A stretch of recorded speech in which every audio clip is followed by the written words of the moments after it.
안녕하세요, 여러분. 안녕하세요. 네, 반갑습니다. 강영 교수님께서 또 소개를 해주셔가지고 먼저 비도 오는데 강영 교수님의 도움으로 이렇게 또 여러분 앞에서 좋은 강의를 할 수 있어서 대단히 영광스럽게 생각을 하고요.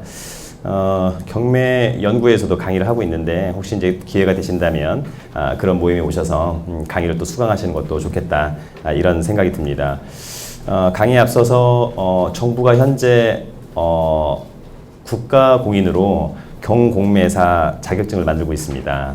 그래서 내후년도에 경매 공매사 자격증이 나올 것으로 보이고, 거기에는 경매와 공매와 MPL이 다 언급이 되고 있고, 이미 저희는 그 시험 문제를 다 만들어서 납품을 했습니다. 그래서 아마 문제은행식으로 내후년부터 국가공인으로 경공매사 자격증이 나올 것 같다, 이런 말씀을 드리고, 제가 지난번 그 국세청에서 특강을 했었는데 국세청이 MPL에 관련된 굉장히 관심을 가지고 있어요. 특히 오늘 강의할 때 MPL의 네 번째 강점에 대해서 국세청이 조금 고민을 많이 해야 되겠다라고 이야기를 할 정도로 MPL의 네 번째 강점을 여러분들이 잘 이해를 좀 해주시면 좋을 것 같고, 또 최근에 이제 그 유암코가 아마 조만간 매각이 되는 것 같아요. 본인 그 6개 시중은행이 갖고 있었던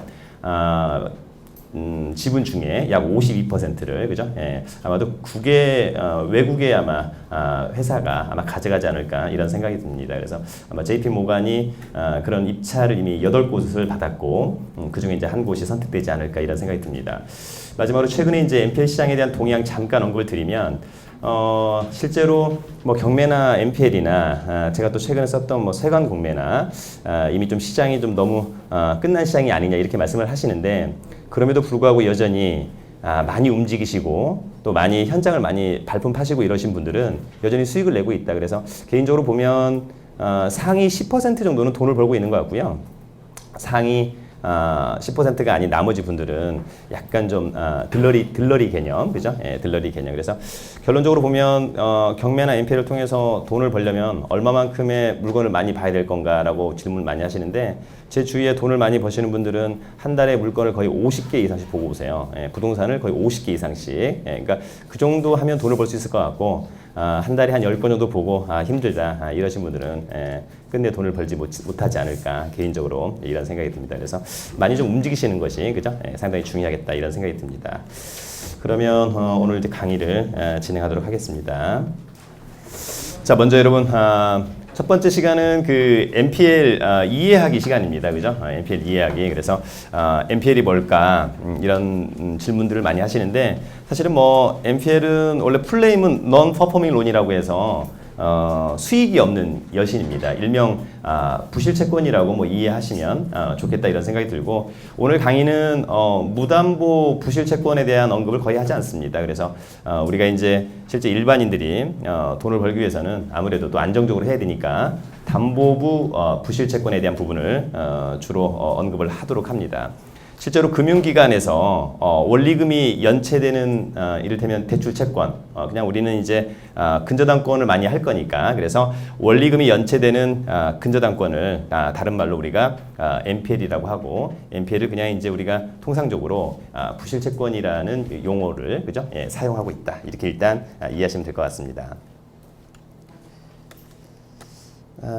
우리가 이제 배워야 되는 부실채권은 원래 이제 부실채권은 종류가 두 가지가 있어요. 넓게 보면 하나는 담보가 없는 무담보부 부실채권이 있고, 그 다음에 이제 담보부 부실채권이 있는 거죠. 그래서 MPL을 많이 해보신 분들은 실제로 무담보 부실채권을 법률사무소와 이를테면 컨소시엄을 구성해서 하는 것도 나쁘진 않겠습니다만, 그냥 일반인들이 무담보부 부실채권을 하기에는 어떤 그러한 스킬이나 방법 굉장히 어려울 것으로 보이고요.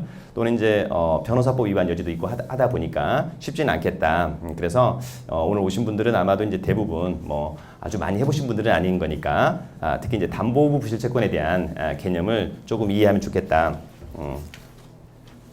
그래서 이제 담보부 부실채권 NPL은 이제 어떻게 되는 것이냐라고 이제 질문을 또 많이 하시는데 그냥 그림에서 보시다시피 그냥 쉽게 얘기하면 금융기관이 가령 이제 아파트, 뭐 부동산을 담보로 대출을 해준 거죠. 여신거래 약정하고 그 다음에 이제 근저당권 설정하고 이후에 이제 차주, 즉 채무자가 원리금이나 또는 이제 이자를 납부를 해야 되는데 어떤 사정에 의해서 이자나 원리금을 납부하지 않는 거죠. 자금 경색이 이제 있는 것 같아요.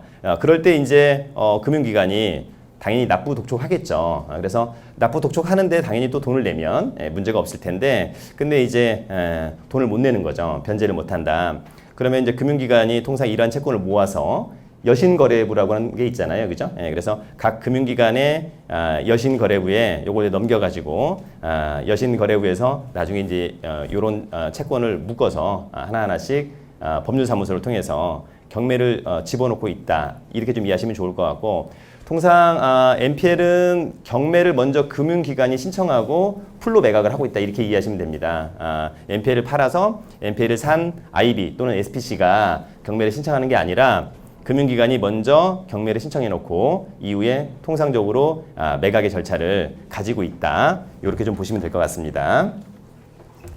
자, 그래서 이제 처음 보시는 분들은 NPL이 어떻게 유통이 될까 잘 모를 수 있잖아요.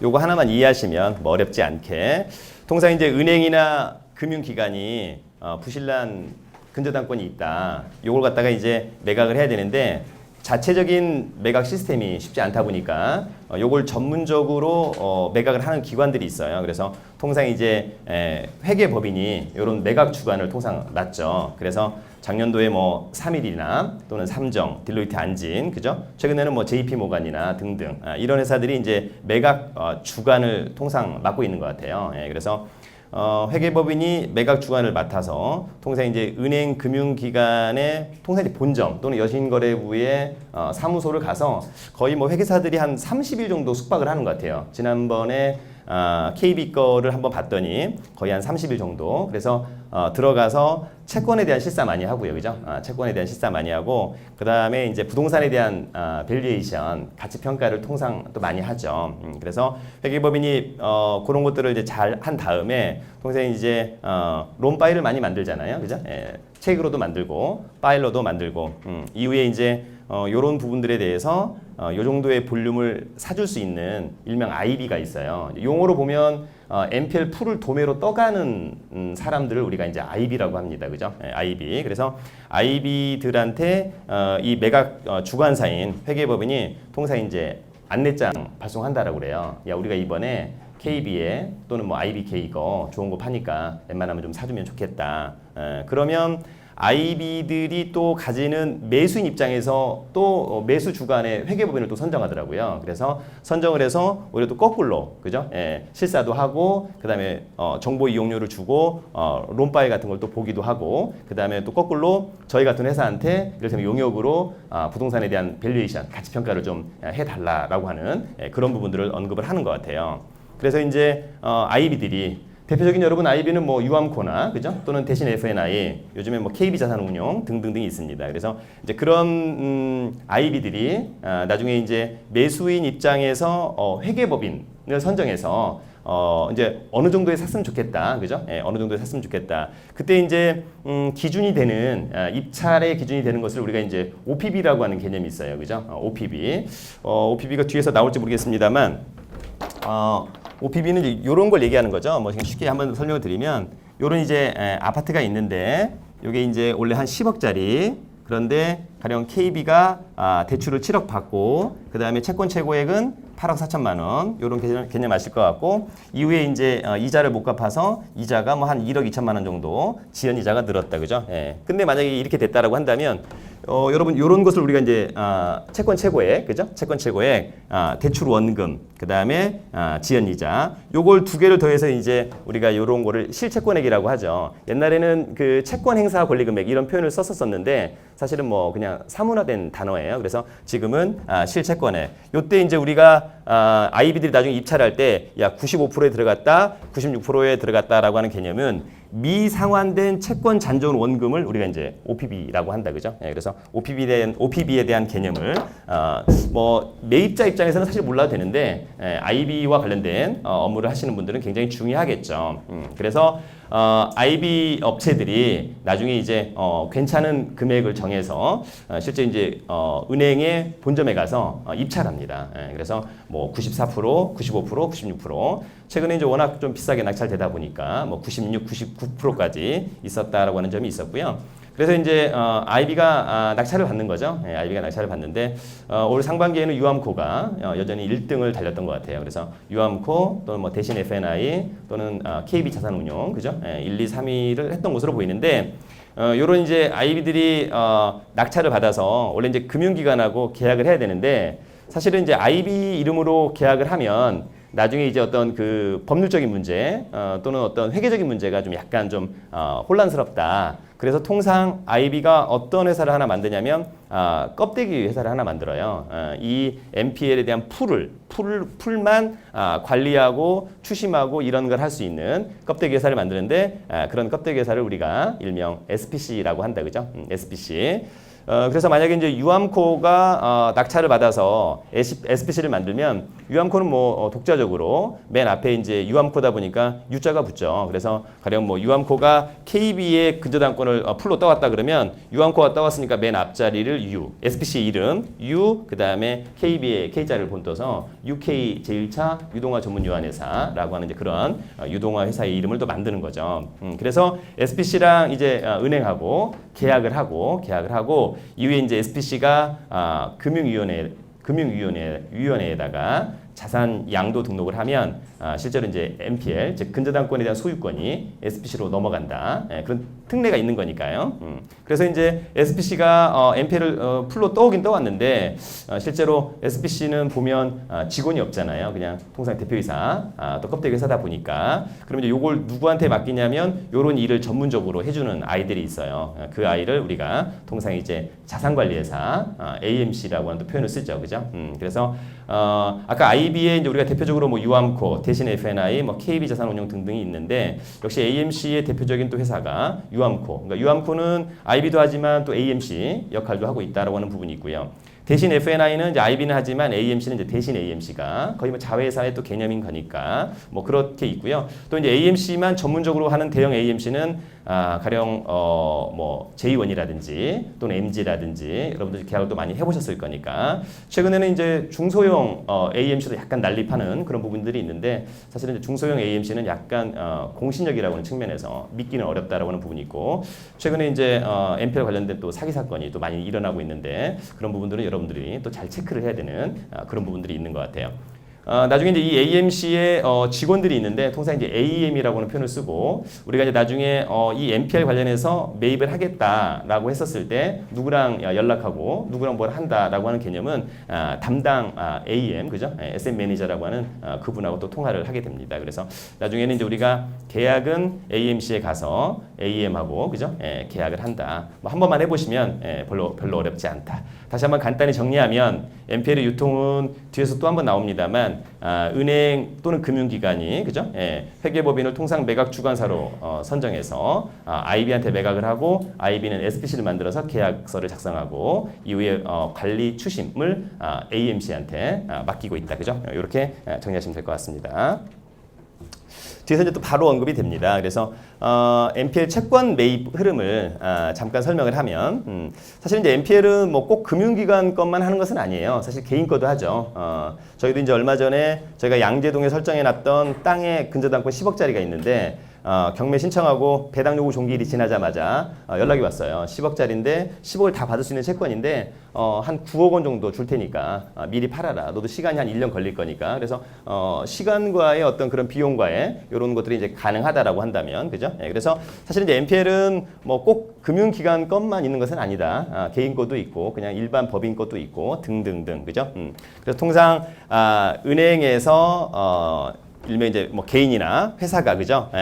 이제 대출을 받는 거잖아요. 그러면 이제 금융기관하고 이제 개인이나 회사가 여신거래 약정을 하게 되죠. 이 여신거래 약정서는 나중에 근저당권자가 배당을 받을 때 원인 서류로 또 제출을 해야 되다 보니까 나중에 여신거래 약정서를 또 잘 봐야 될 것 같고, 일반인들이 근저당권 설정해서 나중에 또 배당을 받을 때는 반드시 원인 증서, 즉 대표적으로 차용증 같은 게 있어야 됩니다. 그래서 그런 것들을 또 잘 보관해야 되는 그런 부분들이 있다. 자, 아무튼 금융기관이 개인이나 회사와 여신거래 약정을 맺고 돈을 빌려주는데 통상 이제 담보를 제공하는 거죠. 물론 담보를 제공하지 않는 신용대출도 있어요. 그러나 이제 우리가 오늘 공부하는 것은 담보부 부실채권인 거니까, 그래서 이렇게 해서 이제 담보를 제공하게 되는 거죠. 그래서 나중에 이 개인이나 회사가 뭐 이자 잘 갚고 원리금 잘 갚으면 특별히 문제가 없을 텐데 어떤 사정에 의해서 이제 원리금을 잘 갚지 않는 거죠. 예, 그러면 아까 얘기한 대로 이제 이런 금융기관이 부실채권을 매각을 한다. 부실채권을 뭐 매각하는 대표적인 사유는 여러분도 잘 아시다시피 뭐 대손 충당금의 문제, 그죠? 은행이 수익이 안 나는 그런 부분들이 있다 보니까, 그 다음에 뭐 부실채권의 비율 또 맞춰야 되는 거니까, 또는 뭐 BIS 비율 뭐 등등등이 있습니다. 아무튼 요런 것을 이제 매각을 하는 거죠. 그래서 통상 이제 SPC가 계약을 하고, 그 다음에 이제 SPC가 경매와 관련된 또는 물건에 대한 관리 추심을 AMC한테 맡긴다. 그러면 통상 이제 AMC가 법원과의 관계에서, 그죠? 여러 가지 절차를 진행하는 거죠. 뭐 채권자 변경 신고서 제출하고, 그다음에 나중에 뭐 배당 받고 등등등, 그죠? 예, 그래서 그런 업무를 하게 되는데, 실제로 이제 일반 NPL 매입자들은 누구랑 연락을 하냐? 사실은 이제 SPC를 만날 이유가 전혀 없어요. SPC의 뭐 사장도 만날 이유가 없고, 통상 이제 AMC의 담당 AM을 만나서 이제 계약을 하게 되겠죠, 그죠? 예, 그래서 계약에 대한 프로세스는 뒤에서 언급을 하도록 하고, 그다음에 이제 계약의 방법을 이제 어떻게 할 거냐? 나중에 매수 제안서, 매입 의향서 제출한 다음에 뭐 론세일이니, 뭐 채무 인수 방식이니, 또는 뭐 입찰 이행 방식이니, 채권 사후정산부 계약 방식이니 등등등의 계약 방법을 선택하고 있는 것 같아요. 그래서 통상 이제 AMC하고 계약을 하는데 그래도 이제 매도자는 SPC가 되는 거죠. 그래서 SPC하고 일명 개인 또는 뭐 자산관리회사 간에 채권 매입하고, 그죠? 예. 그다음에 이런 개인 자산관리회사는 독자적으로 또 매각을 할 수 있고, 아니면 자기네들이 배당을 받는다든지 유입을 한다든지, 그죠? 예, 이런 절차로 실무적으로 가고 있다. 이렇게 좀 이해하시면 좋겠습니다. 자, 여러분 대표적인 IB가 있습니다. 대표적인 IB. 최근의 것을 감안해서 아무래도 이제 볼륨적으로 보면 유암코가, 그죠? 예, 제일 크다. 그다음에 뭐 대신 FNI 있었고요. 그다음에 KB 자산운용이 최근에 이제 막 또 떠오르는, 그죠? 예. 그다음에 뭐 화인 파트너스 또는 유지진 자산운용, 메리츠, 외환 FNI, 그죠? 예. 그다음에 이제 골드만삭스라든지 JP 모건, 이런 회사들이 대표적인 IB. 다시 한번 정리하지만 IB는 NPL을 풀로 떠오는 회사다라고 하는 점이 있었고요. 과거에는 이제 캠코가 한국 자산관리공사가 이런 일들을 많이 했었었는데, 최근에는 잘 하지 않는다, 그죠? 최근에는 잘 하지 않고 이런 이제 IB들이, 그죠? 실제로 NPL을 대거 떠오고 있다라고 여러분들이 이해를 하시면 됩니다. 자, 반면에 이제 대표적인 AMC가 또 있는 거죠. 그래서 아까 얘기한 유암코는 대표적인 IB도 되지만 실제로 또 대표적인 AMC 역할도 하고 있다. 그 다음에 이제 대신 FNI가 IB라면 AMC 역할은 대신 AMC. 그래서 여러분 나중에 이제 우리가 NPL 물건을 찾는다라고 하는 그런 부분이 있는데, 실제 나중에 유암코 사이트, 그 다음에 이제 대신 AMC 사이트에 가보시면 실제로 무료로 NPL 물건을 많이 검색 열람할 수 있습니다. 다만 아쉬운 것은 유암코하고 대신 AMC에 관련된 물건들은 유암코가 만약에 10,000건의 물건을 갖고 있다면 10,000건의 물건을 다 오픈하지 않는다. 일부를 오픈하고 있고요. 그 다음에 이 오픈하는 어떤 정보의 어떤 양이 질적으로 상당히 떨어진다, 그죠? 그래서 대부분의 사람들은 실제로 유암코나 대신 AMC에서 물건을 보는 경우는 많지 않은 것 같고요. 실제로 투자를 하시는 분들은 유료 정보 사이트를 통해서 많이 실무적으로 보고 있다, 그죠? 그래서 뭐 뒤에서 언급이 됩니다만 뭐 테인이나 이런 회사들을 보고 그런 데서 이제 NPL 물건을 검색 열람해서 나중에 현장 분석한 다음에 매입을 하고 있다, 이렇게 보시면 될 것 같습니다. 그래서 이제 유암코나 뭐 대신 AMC 뒤에 이제 J1이나 뭐 파인트리, 마이에셋, MG. 그래서 유암코 유암코 같은 경우에는 아까 얘기한 것처럼 IB나 AMC 합니다만 대신 AMC는 오직 AMC만, J1도 오직 AMC만, 그 다음에 MG도 오직 AMC만, 가령 마이에셋은 AMC도 하고 IB도 하고, 그죠? 예, 그런 역할들을 각각 하고 있다. 이렇게 여러분들이 이해를 하시면 좋을 것 같고, 맨 밑에 보시면 이런 AMC들은 IB로부터 받은 MPL을 관리, 그죠? 예, 그 다음에 추심하고 있다. 이렇게 또 보시면 될 것 같습니다. 자, 그러면 왜 경매보다 MPL인가, 그죠? 예, 왜 경매보다 MPL인가? 이제 하나의 어떤 예를 한번 들어보는 건데요.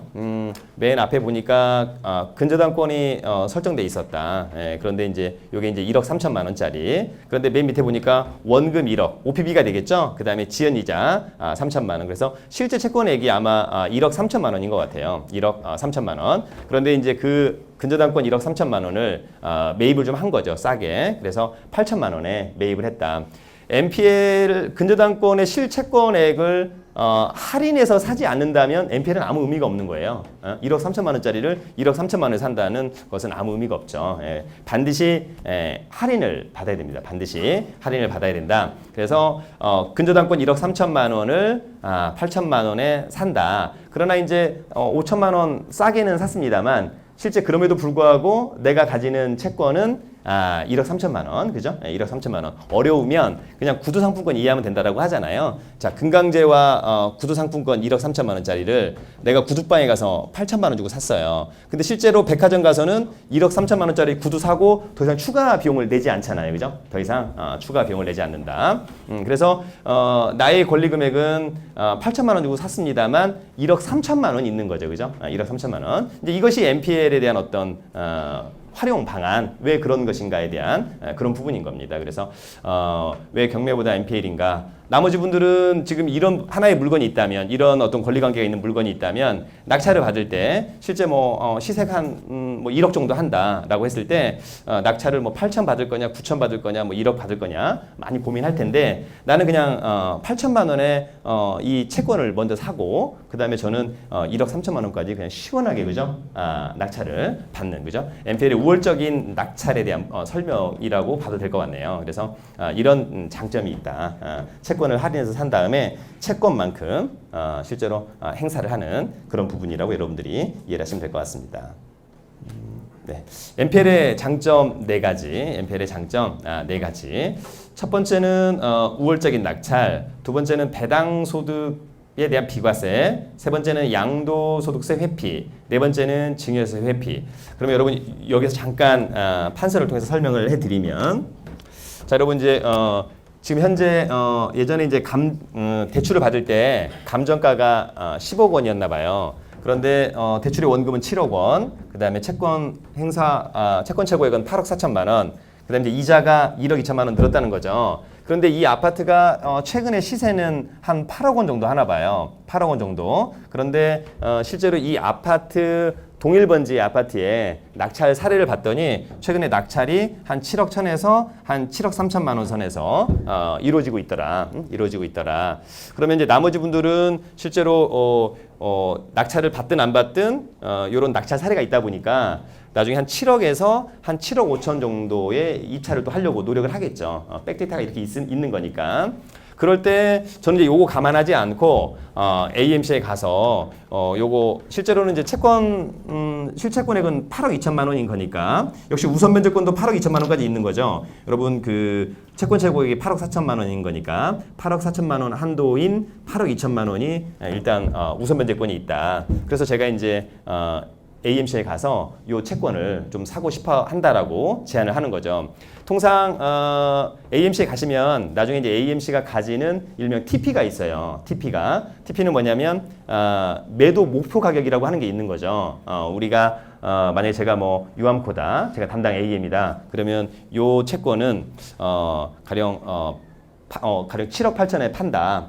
안 되면 7억 4천에 판다. 정 안 되면 7억 원에는 판다. 그죠? 예, 이런 사실상 타겟 프라이스라고 하는 개념을 갖고 있는 거죠. 이런 게 또 없을 수는 없는 거니까. 그래서 그렇게 정하고 있었는데 저랑 어떻게 운 좋아가지고 제가 이제 7억 5천에 매입을 하기로 한 거예요.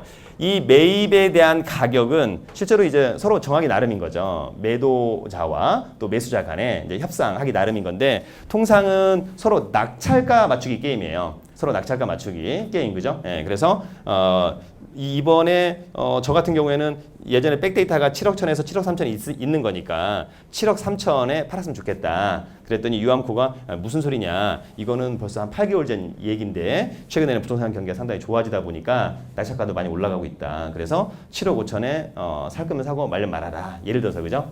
그래서 부득이하게 이제 7억 5천에 제가 매입을 한 거죠. 뭐 매입의 방법은 뒤에서 언급이 되겠습니다만 뭐 론세일이든 또는 채무 인수 방식이든 또는 뭐 사후 정산부 계약 방식이든 다양한 방식이 있다. 아무튼 제가 그 중에 어떤 하나의 방식으로 산 거죠. 그래서 저는 7억 5천에 요 8억 2천만 원짜리 채권을 샀다. 그 다음에 이제 매각기일 날 저는 이제 낙찰을 받으려고 하는 거예요. 낙찰을 받으려고 한다. 그러면 많은 사람들은 굉장히 고민하면서 그죠? 예, 7억 1천, 7억 2천, 7억 3천 또 어떤 분은 한 7억 5천 쓰고 거의 뭐 내가 낙찰 받지 않을까 이런 사이에 저는 그냥 뭐 시원하게 8억 2천만 원 쓰는 거죠. 저는 시원하게 입찰 가격을 8억 2천만 원 그죠? 그러면 나중에 이제 개찰할 때 이 물건은 그죠? 예, 설춘환 씨가 8억 2천만 원에 최고가 매수 신고인. 뭐 금액 차이도 많이 나겠습니다만 일단 당당하게 낙찰을 받는다. MPL의 첫 번째 강점을 언급하고 있는 거예요. 예, 우월적인 낙찰. 이것이 이제 MPL의 첫 번째 강점. 두 번째는 배당 소득에 대한 비과세예요. 배당 소득에 대한 비과세인데 우월적인 낙찰과 양도 소득세 회피는 요것이 나중에 뭐 론세일이든 아니든 상관이 없는데 배당 소득에 대한 비과세를 혜택을 받으려면 반드시 NPL을 론세일 방식으로 사와야 돼요. 일명 채권 양수도 방식으로 사와야만 배당 소득에 대한 비과세를 얻지. 나머지 방식은 사실상 배당 소득에 대한 비과세는 없는 거죠. 그래서 배당 소득에 대한 비과세를 얻으려면 반드시 론세일 방식으로 사와야 된다. 그래서 제가 이제 이거를 론세일 방식으로 사왔다 치고 론세일 방식만 유일하게 근저당권의 명의를 저한테 바꿔오는 거죠. 나머지 방식은 근저당권을 전혀 건들지 않는다. 그래서 제가 요거 7억 5천만 원에 사오고 근저당권의 명의를 가령 KB에서 SPC 넘어서 저한테 근저당권의 명의를 바꿔오는 거예요. 그 다음에 저는 이제 꼭 낙찰을 받기보다는 배당을 받았으면 좋겠다. 예. 그래도 가만히 있으면 안 되고 최소한 방어 입찰은 좀 해줘야 될 것 같아요. 예. 그래서 방어 입찰을 7억 5천만 원에 들어가는 거죠. 7억 5천만 원. 뭐 최악의 경우에는 그냥 내가 7억 5천에 낙찰을 받는다. 그런데 어떤 사람이 최근에 분위기가 좋아서 8억 원에 낙찰을 받았다. 그죠? 예. 8억 원에 낙찰을 받았다.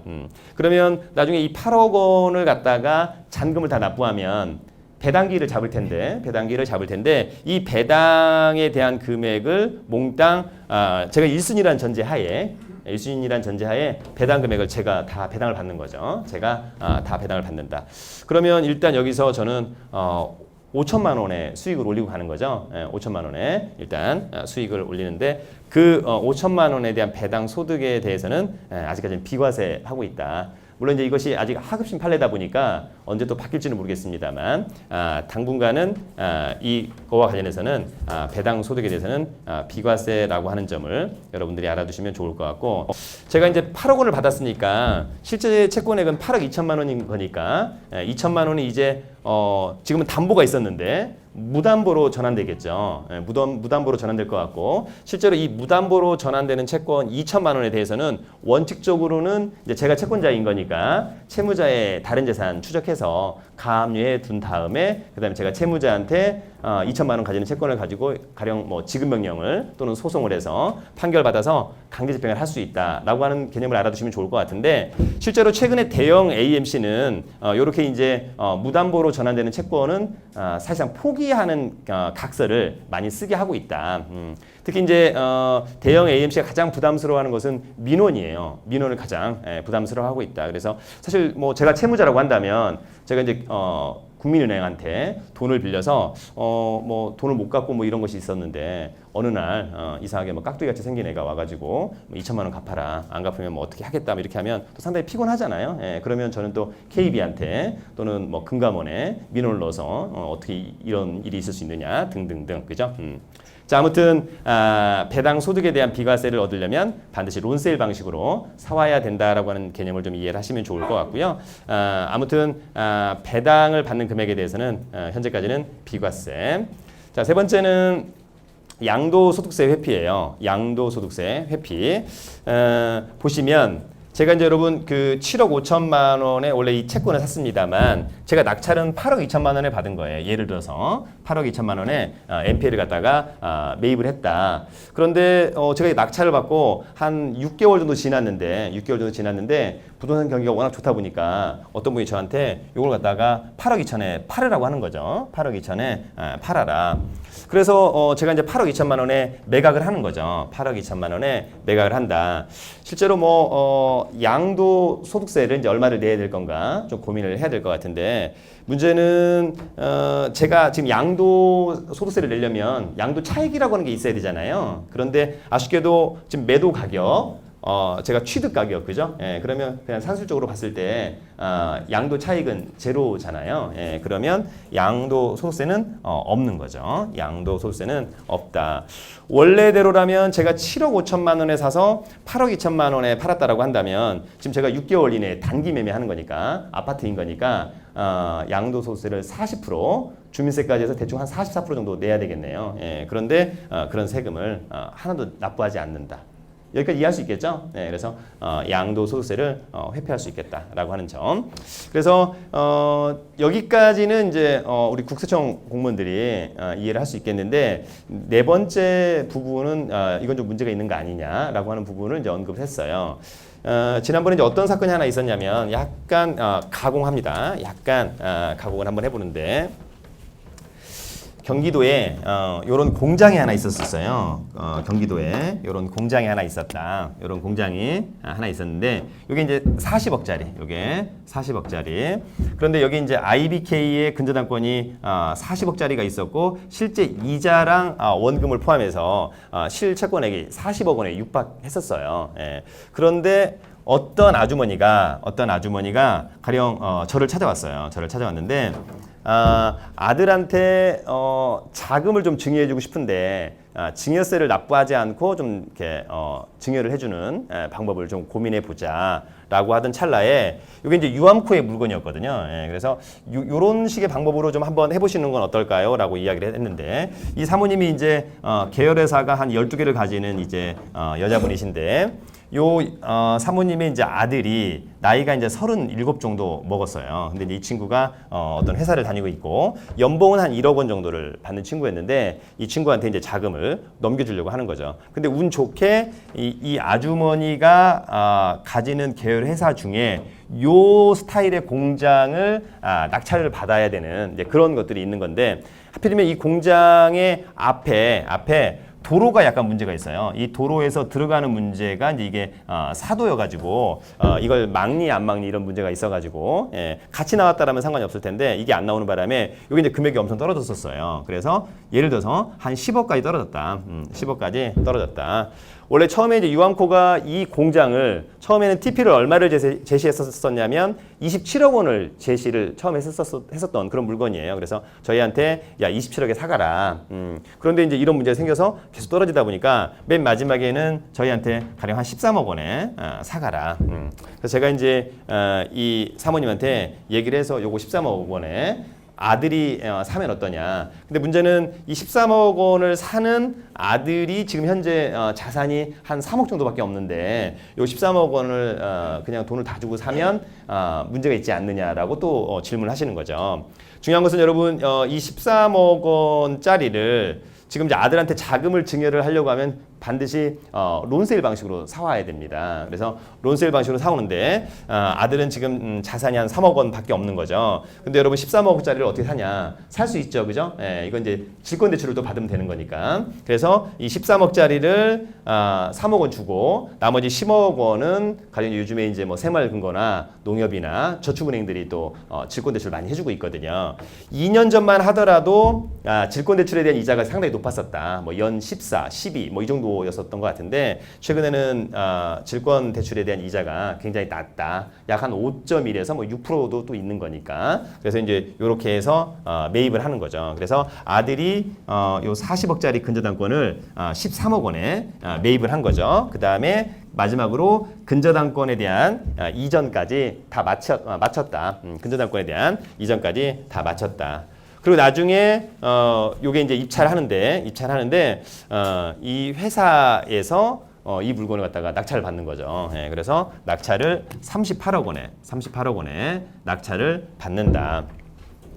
뭐 사실은 뭐 회사가 뭐 배임이라고도 보기도 어려운 게 40억짜리 38억에 산 거니까 2억 싸게 사고 있는 거잖아요. 그죠? 예, 뭐라고 하긴 좀 약간 애매한. 그러나 이 회사가 낙찰을 받고 38억 원의 돈을 다 납부했는데 요 돈이 다 누구한테 오냐? 고스란히 아들한테 오는 거죠. 왜냐하면 아들이 지금 1순위 근저당권에 지위를 갖고 있는 거니까. 예. 그래서 결론적으로 보면 아들이 지금 배당소득에 대한 비과세인 거니까 세금 한 푼도 안 내고 거의 뭐 25억 원의 돈을 증여를 해주고 있는 거예요. 증여세 한 푼도 안 내고, 예.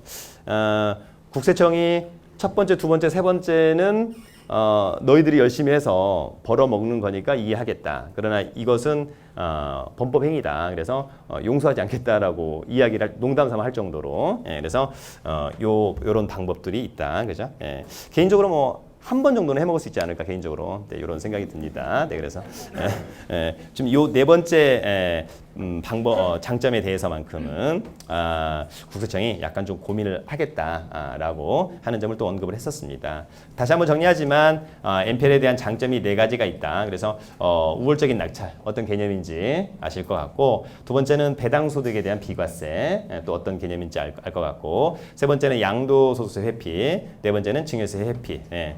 그러나 이제 최근에 분위기가 워낙 그 부동산 경기가 좋다 보니까 MPL 가격도 상당히 높고, 그러다 보니까 이렇게 이제 네 가지를 다 10분 활용할 수 있는 방법이 쉽지는 않았다라고 하는 점이 있었고요.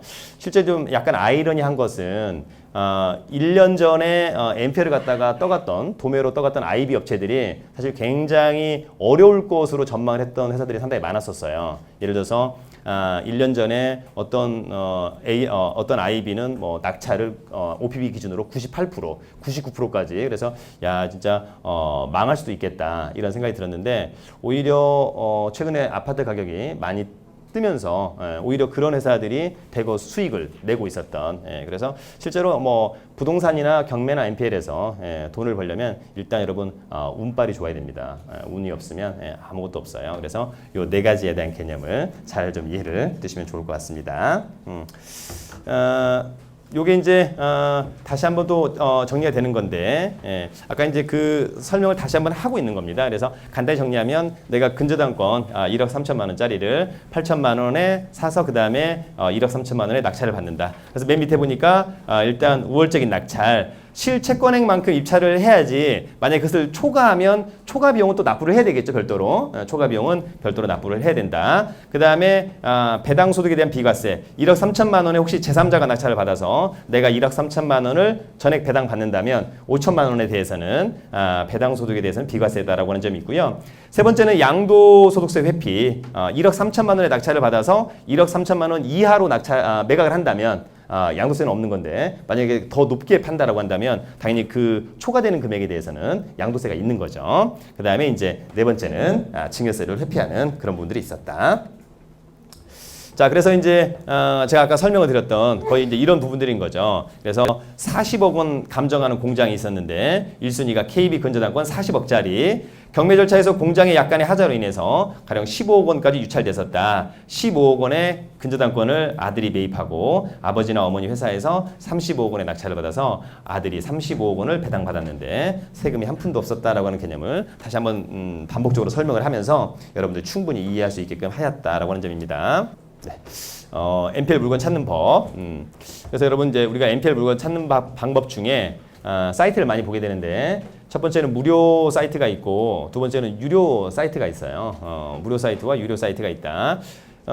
무료 사이트에서는 아무래도 이제 유암코가 회사가 크다 보니까 유암코 사이트를 좀 많이 봐주시면 좋을 것 같고 유암코 사이트를 보시면 유암코에 어떤 물건들이 나왔다라고 하는 정도만 있고요. 그 다음에 이제 담당 AM의 이름과 연락처 정도는 충분히 알 수 있는 거니까 그래서 유암코나 대신 AMC나 농협자산관리회사의 이런 사이트를 좀 봐주시면 좋을 것 같고 이때 이제 정보를 보는 것은 무료다. 그런데 이제 아무래도 그 정보에 대한 어떤 질이나 양이 별로 유쾌하지 않더라. 그래서 이제 많은 분들은 유료 사이트를 좀 많이 봐준다. 예, 그래서 이제 부동산 태인이나 지지나 구시나 스피드 옥션 이런 사이트가 있는데 실제로 NPL을 통해서 수익을 내거나 매입하시는 분들은 거의 대부분 유료 정보 사이트를 보고 하고 있다라고 하는 점이 있습니다. 그래서 여러분들 이제 기회가 되시면 무료 사이트 먼저 보시고 그 다음에 사실 무료 사이트만 보고도 체크할 수 있는데 그러기에는 이제 효율적인 측면에서 약간 좀 애매한 그런 부분이 있는 거죠. 그래서 가급적이면 유료 정보 사이트도 좀 봐주면 어떨까 이런 생각이 듭니다. 자, 그 다음에 이제 NPL 투자 시 3분석이라고 하는 개념이 있습니다. NPL을 잘하기 위해서는 현장 분석과 배당 분석, 그 다음에 이제 권리 분석을 잘해야 되는데 사실 이제 현장 분석은 뭐 현장 엔드 물건 분석이 될 것 같고요. 그 다음에 이제 배당 분석도 상당히 중요해 보입니다. 특히 우리가 이제 경매할 때는 배당을 잘 몰라도 되는데 NPL 할 때는 배당을 잘 알아야 됩니다. 그래서 아마 후반부에 배당 문제가 또 몇 가지 언급이 되어 있어 보이고요. 또 시중에 나와 있는 배당표들이 몇 가지가 또 문제가 있어서 약간 또 질문하시는 분들이 많은데 뒤에서 이제 소액임차인 언급을 할 때 소액임차인의 최우선 변제권을 받을 때 기준이 뭐가 되느냐. 그런데 시중에 나와 있는 책들 중에 몇 권이 말소기준권리 기준 날짜로 소액임차인의 기준이 된다. 이런 표현을 쓰는데 그것은 제가 한 26살 때 썼던 칼럼에서 한번 문제가 있어가지고 저도 이제 그때 한번 실수를 했던 건데 말소기준권리는 소액임차인의 기준이 되지 않습니다. 담보물건 설정일이 기준이 되는 것이지 말소기준권리는 소액임차인의 기준이 되지 않는다. 가령 여러분 만약에 서울에서 내가 아파트를 매입하려고 하는데 소액임차인이 있어 보인다. 그런데 소액임차인이 있는데 현재 소액임차인의 보증금액이 얼마다. 그런데 만약에 근저당권이 2013년도에 설정되어 있다. 2013년도에. 그러면 나는 9,500만 원을 가지고 소액임차인이라고 주장을 할 수 없습니다. 왜냐하면 그 근저당권에 대해서만 그렇다는 겁니다. 근데 그 근저당권자가 배당을 다 받아버리면 소액임차인도 될 수 있어요. 어떤 의미인지 알겠죠? 그러니까 그 뒤에서 이제 언급을 또 할 텐데. 그러나 만약에 2013년도에 근저당권이 설정되어 있는데 내가 9,500만 원을 가지고 소액임차인이라고 주장하지 못하는데 오히려 말소기준권리 중에 하나인 가압류가 만약에 2013년도에 설정되어 있다. 그럼 내가 9,500만 원이다. 그럼 내가 소액임차인으로 먼저 최우선 변제를 받을 수 있다는 겁니다. 어떤 의미인지 알겠죠? 그래서 또 우리 또 세종사이버대학교가 그죠? 또 굉장히 퀄리티가 좋다 보니까 사실 다른 학교 학생들은 잘 모르더라고요. 그런데 세종사이버대학교만 유독 잘 알고 있다. 그죠? 강의할 때도 이렇게 말해주는 센스 여러분. 네. 근데 강의를 해봅니다만 저는 또 강의를 진지하게 또 열심히 합니다만 그죠? 상당히 오늘 표정들은 상당히 좀 약간 좀 적대적이다 이런 것 같습니다. 그죠? 두 번째 이제 강의를 또 잘하시는 분이 또 계셔서 그럴지 모르겠습니다만 또 첫 번째도 약간 또 으쌰으쌰 또 해줘야 되는 그런 부분들이 있고요. 아무래도 또 주위에 세종사이버대학교 학생들이 많은 분들이 많은데 공부를 아주 열심히 하더라고요. 그죠? 그래서 세종사이버대학교에 꼭 입학을 해야 된다. 이런 생각도 한번 들어봅니다. 지난번에 다른 사이버대학교에서 특강을 갔다가 그 멘트를 해달라고 하셔가지고 또 거기 가서 또 했어요. 근데 이제 하필이면 제가 또 세종사이버대학교에서 강의를 하고 있다 보니까 아무래도 또 사이버대학교에서는 최고는 세종사이버대학교. 교수님이 시키지 않은 건데 약간 또 이렇게 알바처럼 또 말을 한번 해봅니다. 경매 연구에 학생들이 좀 더 낫지 않습니까? 실력이 좀. 네, 그런 얘기 하지 마시고요. 네. 자, 그래서 NPL 투자 시 3분석은 첫 번째 여러분 현장과 물건에 대한 분석 굉장히 중요하다. 그 다음에 이제 배당 분석 너무너무 중요하고요. 세 번째는 이제 권리 분석 중요합니다. 그래서 여러분들이 이제 우리가 현장 분석, 그 다음에 배당 분석, 권리 분석을 해야 되는데 나중에 AMC의 AM하고 어떤 절차를 통해서 우리가 계약을 하고 그 다음에 활용을 하게 되는지에 대한 부분을 잠깐 판서로 설명을 좀 해드리면 여러분 이제 요런 거 있는 거죠. 자 가령 이제 요런 이제 그 아까 아파트가 있다. 근데 내가 요걸 갖다가 꼭 사고 싶다. 아파트가 있는데 요걸 갖다가 이제 꼭 매입을 하고 싶다라고 하는 부분이 있는 거죠. 근데 요게 이제 NPL화 된 거죠, 여러분. NPL화 된 거다. 사실은 이제 우리가 그 경매에 나온 물건 중에 NPL화 된 물건은 한 10% 정도 있는 것 같아요. 많지는 않습니다. 10건 중에 한 건 정도가 NPL화 되어 있다. 그래서 실제 이제 NPL화 된 물건이 있는 건데 이게 이제 관심이 있는 거죠. 자, 관심이 있다. 그런데 제가 유료정보 사이트에 봤더니 가령 뭐 UK 어쩌고 저쩌고가 딱 쓰여 있는 거죠. 그러면 이 물건은 유암코가 가지고 있다. 이런 개념을 알 수 있을 것 같고요. 그다음에 먼저 이제 이 유암코에 전화해서 사건 번호 있으니까 담당자를 확인할 수 있어요. 그랬더니 담당자가 가령 뭐 홍길동이다. 그러면 이제 그 AM이랑 먼저 통화를 하는 거예요. 먼저 통화를 합니다. 통화를 해서 먼저 뭘 확인하냐? 이 NPL이 매각이 되었는지 안 되었는지를 먼저 체크하는 거죠. 굳이 뭐 NPL이 매각됐는데 더 이상 확인할 건 없는 거니까. 그래서 NPL이 팔렸는지 팔리지 않았는지를 먼저 체크한다. 예. 그래서 팔렸다면 끝. 팔리지 않았다면 혹시 팔 의향이 있는지를 물어봐요. 그러면 팔 의향은 있다, 그죠? 예, 그러면 일단 전화는 끝나는 거죠. 더 이상 할 게 없어요. 그 다음에 일단 전화를 끝내고 얼른 이제 뭘 확인하냐면 현장 분석하는 거죠. 갈 때는 이제 여러분들이 통상 이제 밸류에이션 레포트라고 해서 뭐 체크리스트나 이런 것들을 좀 가져가시는 거죠. 그래서 이런 걸 가져가서 쭉 체크를 해. 쭉 체크를 했다.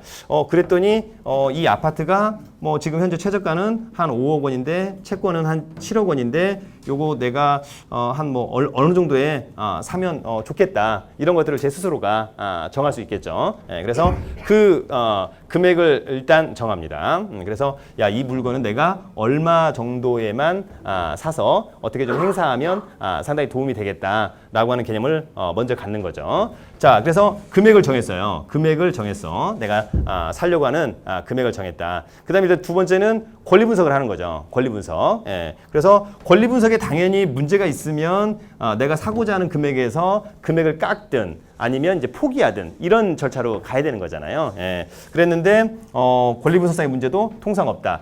나중에 여러분들이 그 대형 AMC가 파는 NPL 물건들은 거의 보시면 99.99%가 거의 물건에 하자가 없어요. 그 다음에 대형 AMC는 물건에 하자가 있는 물건을 원칙적으로 팔지 않습니다. 원칙적으로. 그러니까 물건에 하자가 있는 것처럼 보이는 물건은 직접 자기네들이 소화하고 민원인과의 결과를 최종적으로 자기네들이 해결하려고 하지 물건이 있는 것을 물건에 하자가 있는 것을 일반인한테 싸게 팔고 나중에 문제가 생기고 이런 것들을 굉장히 싫어해요. 그래서 실질적으로 보면은 대형 AMC가 파는 물건들은 통상 문제가 별로 없다. 그런데 나중에 이제 여러분들이 중소형 AMC들이 파는 거 있어요. 이제 그런 것들은 상당히 좀 조심을 해야 된다. 가령 뭐 설춘한 AMC가 있다. 이런 애들은 믿을 수는 없잖아요. 그죠? 예, 그래서 그런 개념을 여러분들이 잘 알아둬야 된다라고 하는 점. 그래서 권리 분석도 문제가 없다. 그 다음에 이제 이것만 알면 사실은 이제 우리가 경매로 낙찰을 받을 수 있는데 우리 이제 NPL로 사는 거니까 반드시 배당 분석을 해봐야 되겠죠. 배당 분석을 해봐야 된다. 뭐 그냥 비근한 예로 아까 저런 아파트가 있는데 내가 근저당권 5억 있다. 5억 있는데 여기 딱 보니까 뭐 3년치 퇴직금 3개월치 임금이 가령 뭐 2억 있다. 2억이 있다. 뭐 여러분들 배당 순위를 나중에 잘 알아야 되는데 요 5억짜리를 제가 4억 원에 사면 수익이 날 것 같아요. 수익이 난다. 그런데 배당을 모르니까 그냥 이 5억 원짜리 실제 채권의 5억이니까 1순위 근저당권이니까 4억에 사면 좋겠다. 그래서 4억 원에 매입을 한다. 근데 이때 사실은 이제 대형 AMC는 이런 걸 가르쳐 줘요.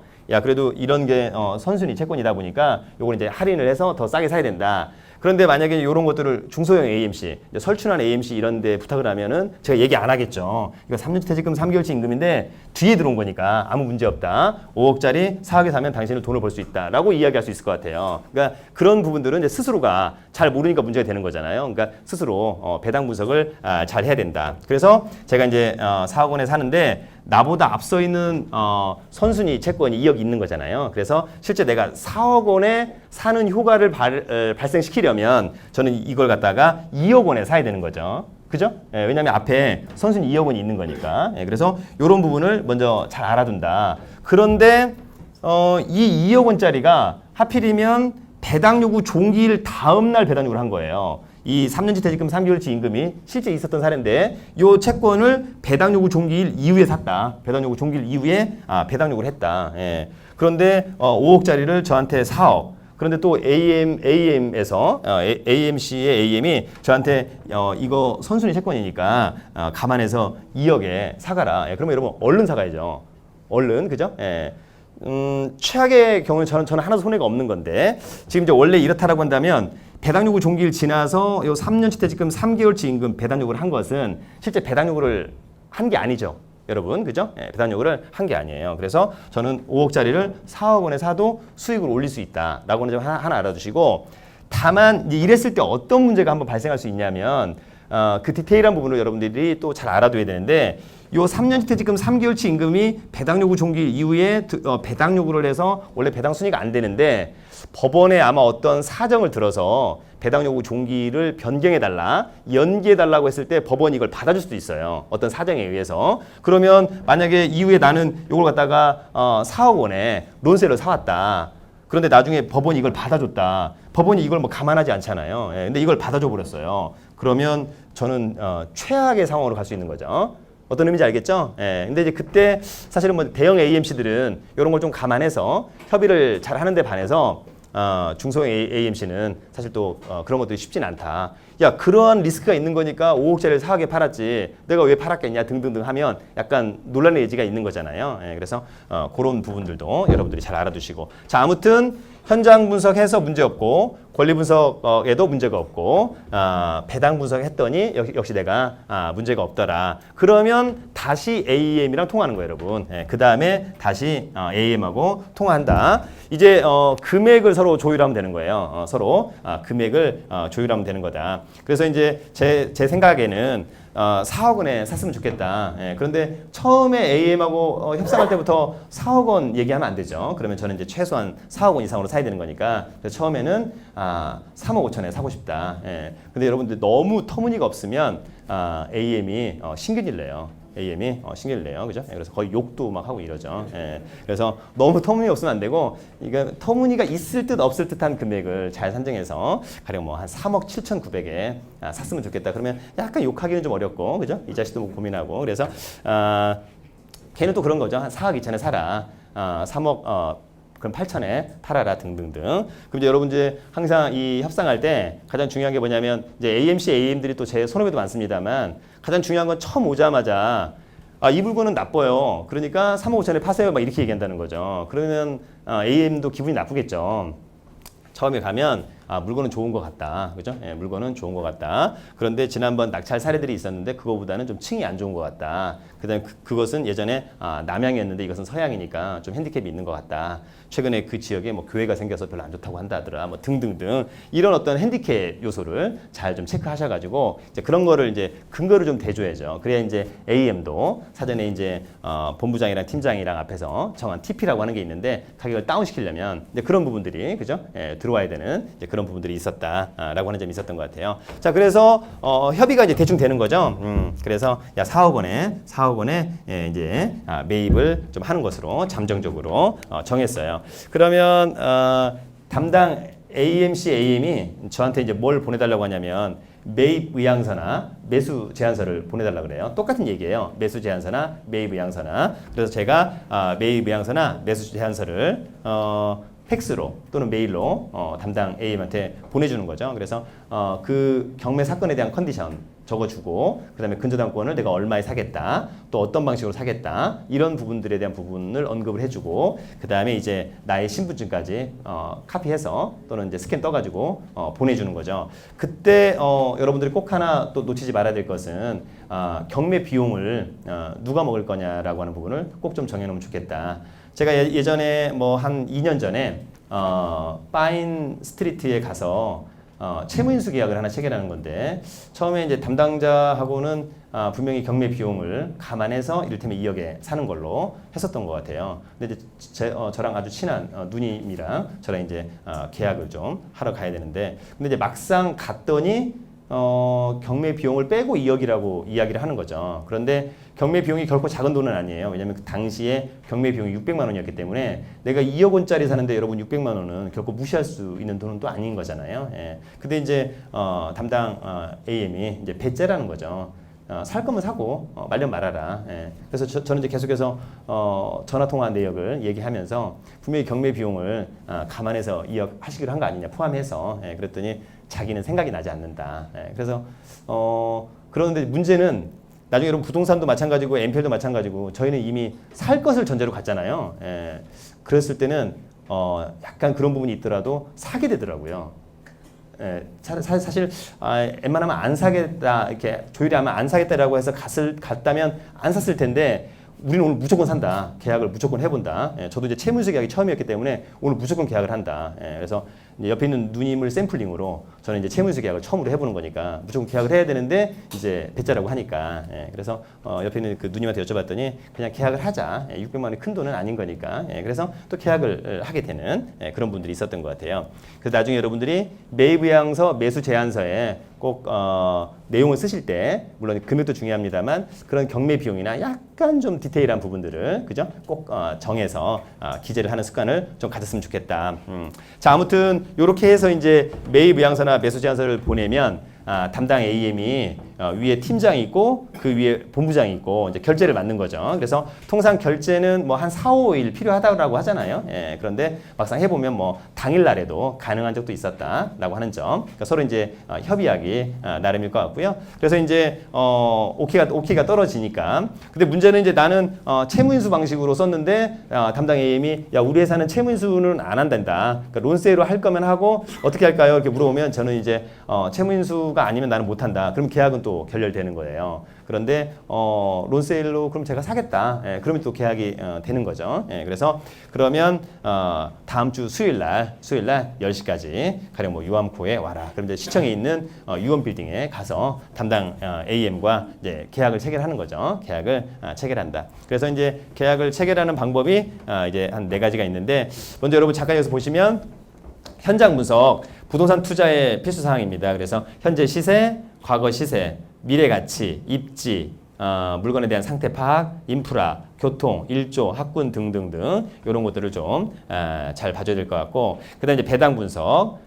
배당은 수익과 관련된 직결되는 그런 부분인 거니까 잘 체크해야 되는데 말소 기준 권리 또는 뭐 선순위 채권, 선순위 임차인, 선순위 전세권 또는 소액 임차인, 배당 순위 이런 것들을 좀 잘 알아야 된다. 세 번째는 권리 분석. 그래서 권리 분석상에서 이제 인수가 되거나 또는 이제 소멸이 되거나 어떤 핸디캡이 있는지에 대한 부분을 또 잘 체크를 해야 되는 그런 부분들이 있는 것 같아요. 그래서 이 3가지 분석을 아주 잘 해야 된다.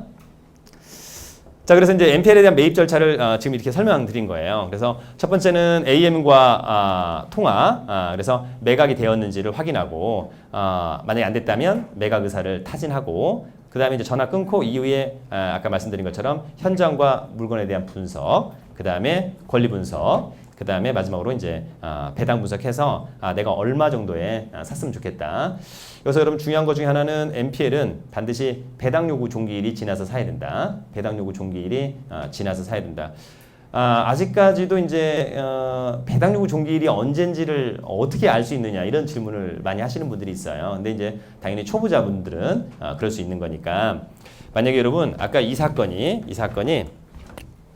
2014 타경 292번이다. 서울중앙지방법원의 2014 타경 2992번 사건이다. 그럼 여러분 이제 요 물건에 대한 배당 요구 종기를 알고 싶다. 그래서 배당 요구 종기를 지나서 사야 되는 거니까.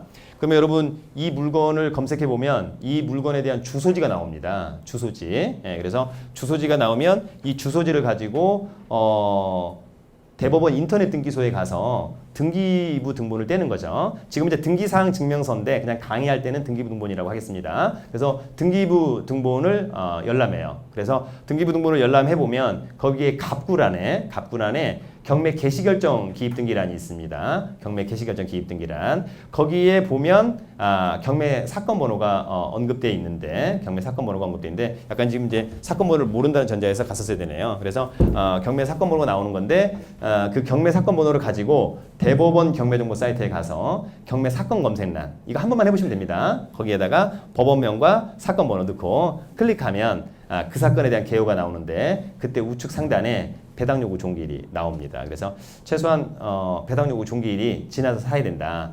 왜 배당 요구 종기일이 지나서 사야 되느냐? 여러분 제가 배당 요구 종기일 전에 아까 5억짜리 4억에 샀어요. 그런데 만약에 배당 요구 종기일이 다음 주 수요일이야. 그런데 다음 주 화요일 날 3년치 퇴직금 3개월치 임금이 5억이 들어와 버려요.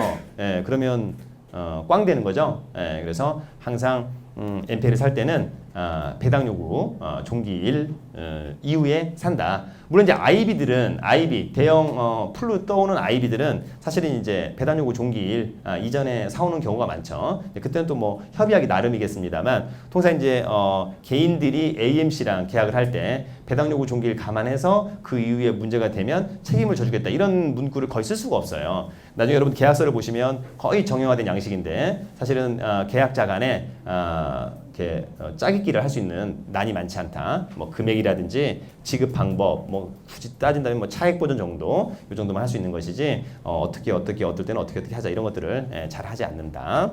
그래서 NPL은 반드시 배당 요구 종기일 이후에 사야 된다라고 하는 점 알아두시고요. 그다음에 이제 이런 분석이 끝나면 그다음에 이제 AM하고 협상. 그다음에 이제 금액에 대한 협상 해야 되겠죠. 그래서 그것이 이제 대충 about 되면 AMC의 AM이 매입 의향서나 매수 제안서를 보내달라 그래요. 그러면 그 양식에 맞춰서 요걸 갖다가 이제 보내주면 되는 거죠. 그러면 이후에 이 AM이 회사 내에서 결제, 팀장, 본부장 결제한 다음에 결제가 되면 그 다음에 이제 NPL을 갖다가 계약하는. 그래서 실제로 유한코에 가서 또는 뭐 대신 AMC에 가서 론세일로 사든 뭐 채무인수로 사든 이런 계약들을 실제로 이제 하면 되겠다. 이렇게 정리하시면 될 것 같습니다. 네, 다음은 이제 NPL 매입 방법입니다. 간단히만 정리를 하면 아마 뒤에서 강의하시는 분도 아마 이런 내용을 좀 또 언급을 하시기 때문에 강사님도 저도 이제 앞에서 잠깐 또 언급을 하고 뒤에서 또 여러분들이 반복적으로 수업을 들으시면서 오늘 완벽하게 이해하면 될 것 같아요. 먼저 이제 NPL 매입 방법은 4가지가 있다. 첫 번째는 론세일 방식이 있고, 두 번째는 채무인수 방식, 그 다음에 세 번째는 입찰이행 방식, 네 번째는 사후 정산부 계약 방식이 있어요. 원래 대형 AMC는 최근에 입찰이행 방식과 사후정산부 계약 방식을 거의 95% 정도 활용했었다. 그러나 앞으로는 입찰이행 방식이나 사후정산부 계약 방식을 거의 사용하지 않을 것으로 보입니다. 이 방식을 가지고 이제 민원인들이 검찰에 고발을 좀 많이 했다라고 하는 점이 있었고요. 그래서 앞으로 사후정산부 계약 방식과 입찰이행 방식은 경매 담합 여러 가지 문제가 나오는 바람에 실제 이제 여러분들이 유암코나 이런 데 가보시면 웬만하면 이제 론세일 방식으로 매매를 하려고 하는 그런 분들이 있고, 하위 AMC들도 사후정산부나 입찰이행 방식을 가급적이면 자제하려고 하는 그런 부분이 있었던 것 같아요. 이제 금액을 또 리턴해주는 부분에 대한 또 세금 문제 여러 가지 것들이 아마 전체적으로 약간 문제가 있어서, 그래서 앞으로 여러분들이 제일 잘 알아둬야 되는 방법은 뭐 그래도 론세일이 가장 중요하지 않느냐 이런 생각이 드는데, 론세일은 이제 근저당권에 대한 양도 양수 방식입니다. 그것을 제가 잠깐 이쪽에서 잠깐 설명을 드리면, 진짜 아까처럼 뭐 여러분 내가 8억 2천만 원짜리를 7억 5천에 매입을 하는 거잖아요. 8억 2천만 원짜리를 7억 5천에 매입을 한다. 이랬을 때 이제 요 매입의 방법을 우리가 이제 론세일 방식으로 한다라고 하면 이제 어떻게 될 거냐? 그럼 여러분 통상 7억 5천에 매매 계약을 체결하는 거죠. 채권 양수도 계약 방식으로 먼저 매매 계약 방식으로 매매 계약을 하고 통상 여러분 이제 7,500만 원 주고 요거 이제 또 정하기 나름이에요. 어떤 데는 뭐 20% 달라. 그럼 주면 되는 거죠. 서로 협의하기 나름인 거니까. 그래서 7,500만 원 주고 그다음에 나머지를 뭐 일주일 있다가 또는 그냥 당일날 다 줘도 되고 일주일 또는 10일, 한 달 정하기 나름인 거죠. 예, 그래서 나머지 잔금을 다 지급하는 거예요. 이때 여러분들이 나머지 잔금을 줄 때 반드시 이제 근저당권 이전과 관련된 모든 서류를 다 받으셔야 돼요. 그 다음에 경매 기록과 관련된 모든 서류를 같이 다 받는 거죠. 최근에 이제 약간 문제가 터졌던 중소형 AMC가 잔금을 다 받았음에도 불구하고 등기를 이전해 주지 않아가지고 지금 이제 문제가 되는 사례가 좀 많이 발생을 하고 있는데 여러분들이 나중에 론세일로 사오면 계약금 그 다음에 중도금하고 잔금을 다 주면 그때 당시에 근저당권에 관련된 이전 서류를 받아와서 다 등기를 하게끔 하는 그런 부분들이 이제 필요하다라고 하는 점이 있습니다. 그래서 이렇게 해서 이제 잔금 주고 근저당권의 명의를 저한테 바꾸고 그다음에 이제 저는 법원에다가 경매 법원에다가 채권자 변경 신고서를 제출해 줘야 되겠죠. 채권자 변경 신고서를 제출해 준다. 이제 근저당권이 이전된 등기부 등본 첨부해서 채권자 변경 신고서를 제출해 주면 좋을 것 같고 요걸 이제 팔았던 AMC는 이제 사실상은 SPC가 되는 거죠. 그래서 SPC는 원래 원 채무자한테 채권 양도 통지를 해줘야 되겠죠. 우리가 너희한테 가지는 채권 설춘환한테 넘겼으니까 앞으로 채무는 걔한테 변제를 해라. 이렇게 해줘야 될 것 같아요. 그러면 이제 사실상 이제 론세일 방식은 뭐 거의 끝난 거죠. 여러분들이 이제 요거 한 번만 해보시면 되게 쉬울 텐데 이런 어떤 흐름만 일단 오늘 좀 이해를 하시면 좋겠다 이런 생각이 들고요. 론세일로 사왔기 때문에 내가 경매 시장에서 낙찰을 받을 수도 있고 아니면 그냥 배당만 받을 수도 있다. 이렇게 좀 정리를 하시면 될 것 같아요. 두 번째는 여러분 이제 채무인수 방식. 채무인수 방식은 간단히만 설명 좀 드릴게요. 자, 7억 5천에 사왔다. 그래서 7억 5천에 계약을 하는데 먼저 7,500만 원 줘요. 7,500만 원 주면 7,500만 원을 주면 AMC가 저한테 뭘 주냐면 사실 SPC가 주는 거죠. 채무인수 승낙서를 줘요. 채무인수 승낙서를 주고 인감도장으로 날인해주고 법인 인감증명서를 주는 거죠. SPC의 인감증명서를 저한테 주는 거예요. 그럼 저는 이걸 가지고 매각기일 날 입찰에 참여하는 거죠. 그래서 8억 2천에 뭐 거의 낙찰을 받겠죠. 그래서 낙찰을 받는다. 만약에 낙찰을 못 받으면 채무인수 계약은 무효. 그다음 원상복구.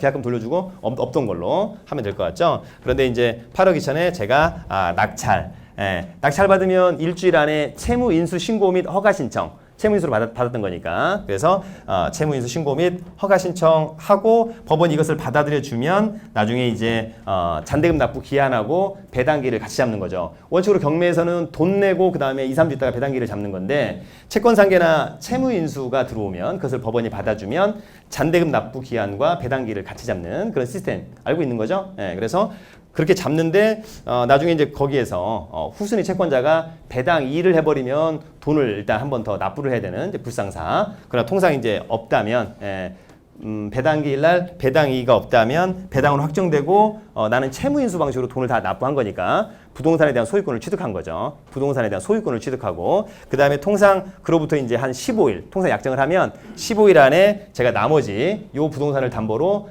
대출받은 돈으로 기존에 이제 SPC한테 줘야 될 돈을 이제 마지막으로 정리를 하는.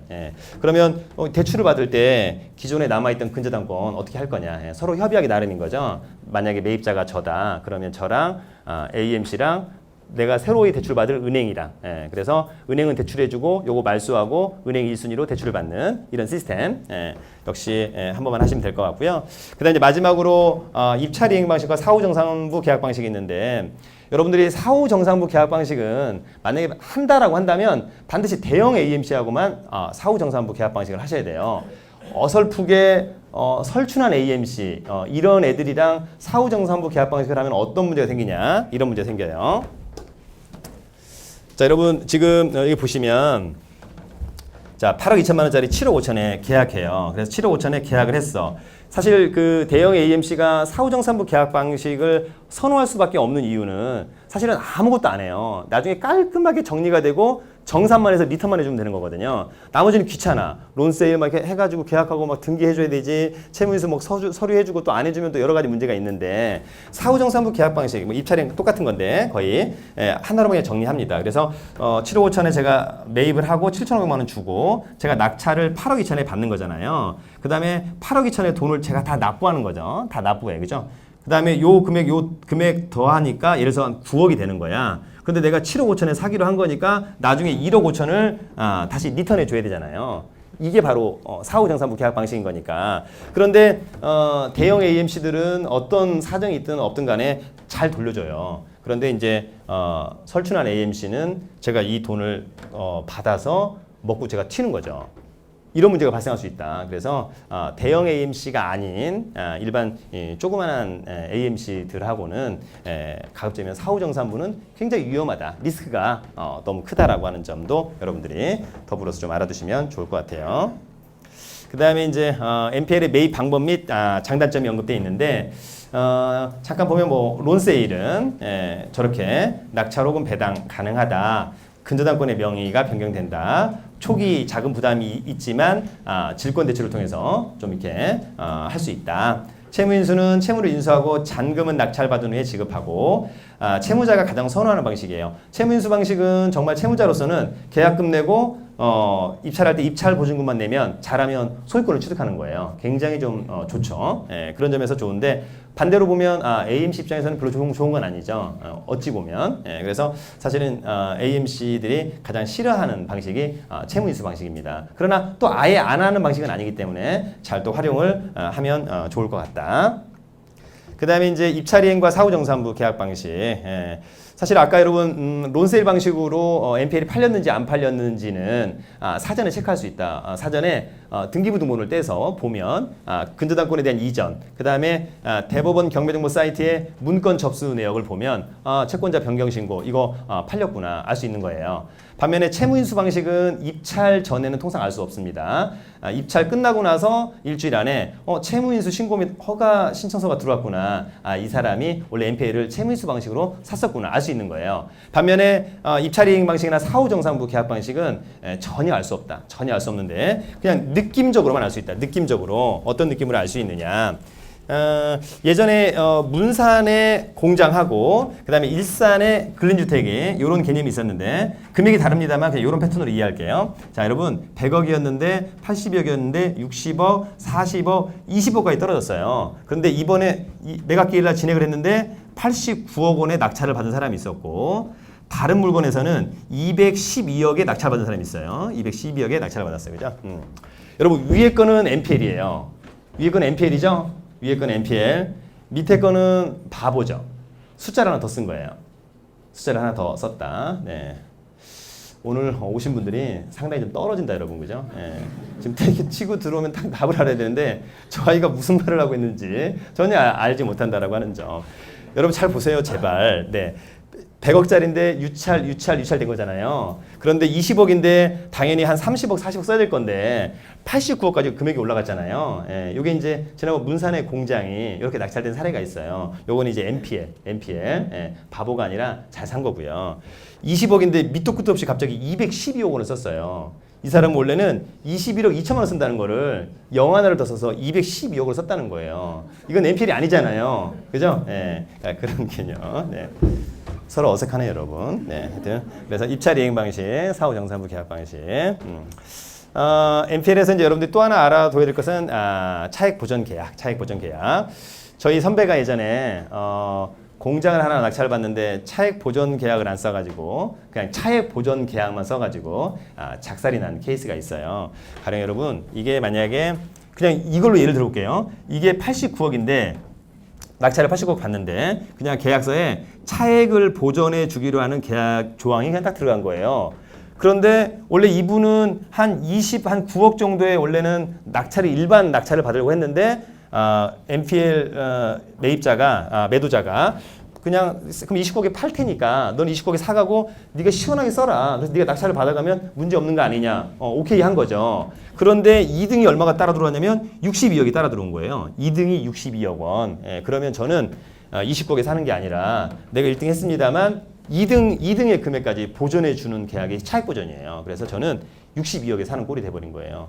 문제가 있는 거죠. 예. 그래서 이제 이럴 때는 이렇게 차익 보존 조항을 넣으면 안 되고 반드시 캡을 씌워야 됐던 거죠. 예. 내가 29억에 사지만 차익 보전을 한 2억까지만 해주기로 한다. 또는 1억까지만 해주기로 한다. 예. 그렇게 했다면 전혀 문제가 없는 거죠. 만약에 제가 차익 보전을 2억 원까지만 해주기로 한다. 그런데 만약에 62억 들어왔으면 저는 31억에 사면 되는 거잖아요. 31억에. 예. 그래서 나중에 혹시 여러분 차익 보전이 오면 금액을 갖다가 캡을 씌워주는 그런 분들이 필요하다라고 하는 점으로 꼭 알아두시면 좋을 것 같습니다. NPL은 반드시 최소한 배당 요구 종기일이 지나서 사야 된다. 배당의 순위가 확정되는 시기라고 보면 될 것 같으니까요. 그래서 1, 2순위 근저당권보다 우선하는 채권이 있는데 이게 이제 여러분 소액 임차인 3년치 퇴직금, 3개월치 임금, 재보상금, 당해세, 법정기일이 빠른 세금 있고 선순위 임차 있는데 실제로 실무적으로 보면 법정기일이 빠른 세금은 거의 없다. 이유는 여러분 나중에 생각해 보시면 우리가 대출 받잖아요. 그러면 금융기관에서 우리가 아파트 담보로 대출 받을 때 금융기관이 뭘 가져오라고 하냐면 지방세하고 국세 완납증명을 가져오라고 그래요. 예, 그렇기 때문에 실무적으로 법정기일이 빠른 세금은 거의 없다. 예, 그래서 문제가 되는 것들은 소액 임차인이 아주 가끔 종종 언급되고요. 그 다음에 3년치 퇴직금 3개월치 임금도 아주 가끔 언급돼요. 뭐 자주 언급되는 게 아닙니다. 그 다음에 당해세도 그렇게 많지는 않더라고요. 실무적으로 해보면 금액이 별로 많지 않고 그 다음에 4번과 5번은 거의 없어요. 예, NPL로 사는 물건들에 대한 설명하는 거예요. 그래서 여러분이 나중에 저런 개념만 좀 잠깐 정확히 좀 이해를 하는 것이 중요하겠다 이런 생각이 듭니다. 그래서 여러분 제가 이제 원래 4시 반까지인데 배당 문제만 몇 가지 풀어보도록 하죠. 예. 사실은 제가 이제 책을 혼자서도 쉽게 돈 버는 생활공매하고 NPL 책을 가져왔는데 마지막 뒷문제를 실제 맞추는 분한테 선물을 한번 드려보도록 하죠. 예, 그래서 먼저 여러분 배당 문제, 배당금 4억 원일 때 자, 어떻게 배당이 되느냐, 왜 알아야 되느냐, 여러분 이런 거예요. 야, 이 근저당권 2억인데 1억 8천에 사가라. 사갈래 말래. 야, 전세권 2억인데 요거 2천만 원 줄 테니까 사갈래 말래. 그러면 배당을 알아야 사든 말든 할 거잖아요. 자, 그런데 배당이 4억이야. 그러면 여러분 이게 다 물건이죠. 물건. 자, 그래서 얘가 2억 받고 남는 게 있으니까 얘가 2억. 예. 물건에 대한 설명은 더 이상 디테일하게 하진 않고 등기부에 먼저 기입된 순서대로 배당을 받는다. 그래서 이 친구가 2억 받고 이 친구 2억 받고 이 친구는 하나도 못 받는 거죠. 그래서 요거는 아까 2억짜리인데 1억 8천에 사라고 했으면 사도 되는 거죠. 반면에 얘는 2억 원짜리인데 2천만 원에 사라고 했다면 사면 안 되는 거죠. 물론 사도 될 때가 있어요. 언제 사냐? 채무자의 다른 재산이 많이 있어요. 그럼 얼른 사야지. 뭔 말인지 알겠죠? 네, 그런 개념. 다음은 가압류. 가압류는 여러분 물건 아니고 채권. 채권은 우선 면제권이 없다. 그래서 금액 대비 안분배당. 그래서 금액이 다 똑같으니까 1억 원씩. 그런 개념 하나 정리하도록 하고요. 다음은 이제 역시 딱 가압류인데 이제 금액이 달라. 그래서 2억, 10억. 그래서 원래 이제 가압류에 대한 안분배당에 대한 공식은 배당할 금액 곱하기 나의 채권액 나누기 총채권액 이런 개념으로 가는 거거든요. 그래서 맨 위에 있는 친구는 4억 곱하기 2억 나누기 16억. 그래서 5천, 2억 5천 이렇게 배당을 받는 거예요. 이해할 수 있겠죠? 이렇게. 그러면 이제 요 문제, 요 첫 번째 문제는 여자분 중에서 한번 풀어보는 걸로. 자, 요 문제 한번 풀어보면 책을 선물 하나 드립니다. 맞추시면. 질문하실 분이 없으면 또 오늘도 질문해달라고 또 모자를 쓰고 오신 분이 계셔서 우리 신입생 분이시네요. 맨 앞에. 모자 쓰고 오셨으니까. 요거 또 맞추면 교수님께서 장학금 안 줄 수도 있어요. 네. 자, 우리 여성분 중에 한번 요거 맞춰보겠다. 네. 1억 2억 5천. 왜 그런 거죠? 다음은 근저당권이 먼저 승리까지 2억에 대한 전체를 받아가고요. 그다음 다음 순서가 받아가고 그다음에 두 번째, 세 번째, 네 번째는 둘 다 안분배당. 네, 정답 여러분 그죠?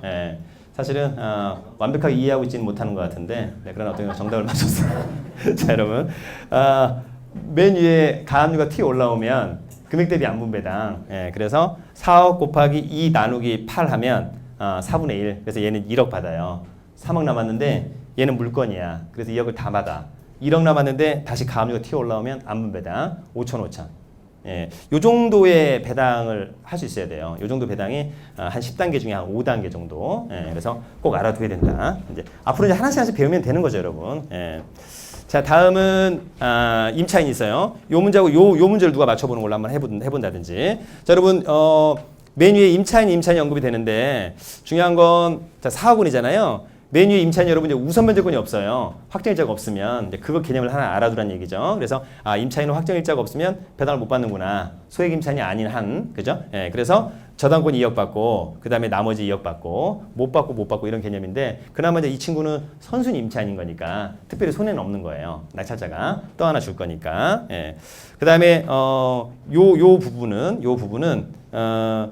자 혹시 남자분 중에 요거 한번 배당 한번 내가 풀어보겠다. 나는 에이스니까. 자, 한번 풀어보실 분. 우리 맨 끝에 저기 노란색 입으신 남자 선생님께서 이거 한번 깔끔하게 풀어봐 주죠. 제가 보기에는 뭐 이 기수의 엘리트 같으신데. 자, 틀리면 개망신입니다. 예? 그 옆에 계신 분 도와주신다면? 예? 가압류 4억이 어디 있어요? 여러분 숫자를 읽어주세요. 숫자를. 네. 자, 우리 한번 우리 다시 한번 정답. 파란색 입으신 선배님이신가? 네, 여러분 옹알이 하지 마시고 정답을 가르쳐줘야 돼. 뻥뻥. 네, 정답은 경매연구소도 엘리트시니까 정답은 어떻게? 자, 여러분 한번 정확히 맞춰보실 분 없나요? 어떻게? 손 드신 거예요? 네. 함부로 손 들면 안 돼요. 자, 정답은? 어차피 아까 틀린 건데 2억 빼고 3분의 1 이런 것들은. 네, 한번 정답. 임차인 2억. 임차인 2억 2억. 깨끗하게 틀려주신 거예요. 군더더기 없이. 자, 그러면 정답.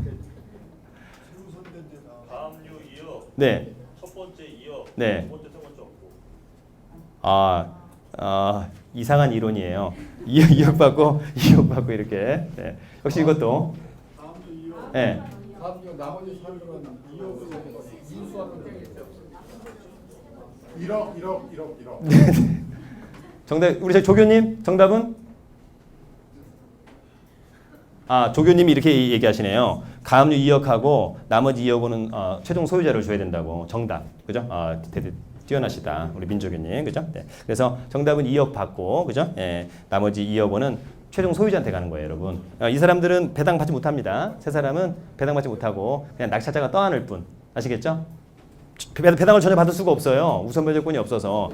금액이 2억 원이니까 또 소액 임차인도 아니고 등등등. 네. 가압류 2억인데요. 2억이 최종 소유자한테 가는 게 아니고 저거는 한테 하는 거 아니에요? 누구한테요? 남으니까. 네, 누굴 줘요? 경매 들어오는 사람이요. 낙찰자 말고 원주인. 그 원주인 준다니까요. 원주인, 소유자, 최종 소유자. 낙찰받기 전에 최종 소유자잖아요. 그렇게 여러분, 최종 소유자 아시겠죠? 그렇게 정리하면 됩니다. 네. 배당은 이제 마지막 문제입니다. 오늘 강의의 마지막 부분이니까 여러분 이 배당을 풀 수 있어야 이제는 MPL가 다 매입할 수 있어요. 그래서 이 배당 문제를 아주 집중해서 한 번만 풀어보도록 합니다. 여러분 배당할 금액이 4억 원이고요. 지역은 서울입니다. 이게 이제 배당의 한 10단계 중에 거의 8, 9단계 가고 있고 이 정도만 이해할 수 있다면 스스로 충분히 배당 문서 끝낸다.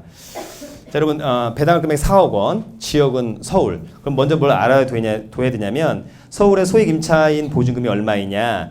2013년 12월 31일까지 7,500만 원에 2,500만 원, 2014년 1월 1일부터 9,500만 원에 3,200만 원 최우선 변제를 받았다. 라고 하는 개념을 먼저 알아두시고요. 이것은 여러분 임대차 보호법 시행령에 언급되어 있는 거예요. 그죠? 네, 시행령에 언급되어 있다. 자, 그러면 이 배당을 잘 알아둡니다.